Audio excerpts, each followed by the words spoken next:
Okay. I'm Liz Stevens and I'm a professor in the Department of Meteorology at the University of Reading.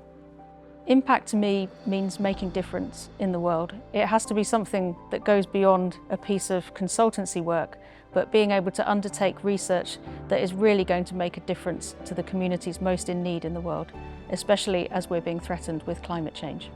By very definition, extreme events are rare, and that means it's difficult for us to forecast them and to know how good our forecasts are. And within our team of researchers at the University of Reading, we help to develop the models that are predicting those natural hazards.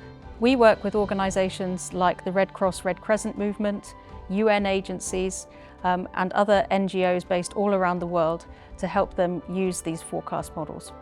When I was in Uganda in 2022, I could really see the impacts on the community of floods that have been happening in a mountain environment in the western part of the country.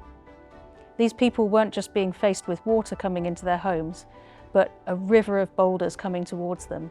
And standing in the middle of that riverbed, you could really imagine the fear when they hear that flood coming towards them. It really gives you a real feeling of why your work is important.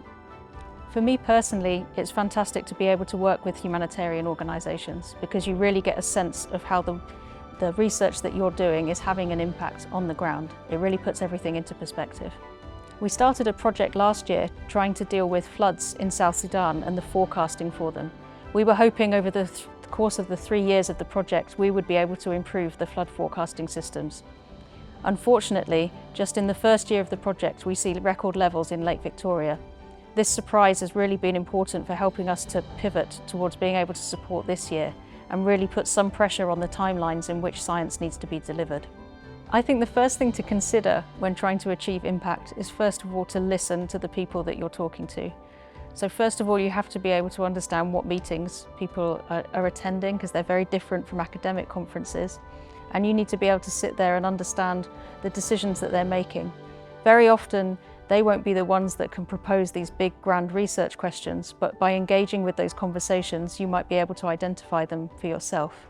I think the most important thing has been the wider support that the University of Reading has offered for research that might not be delivering the next Nobel Prize, but is having an important impact on the ground. And being able to undertake research in that kind of supportive environment has been paramount to the projects that we're involved with. I think through working on these projects we've been able to engage with a wider range of scientists from around the world. Some of those scientists have now been brought on as PhD students and then have gone back to their own countries to bring that expertise with them. And that has been a really rewarding role for scientists at Reading to be part of that.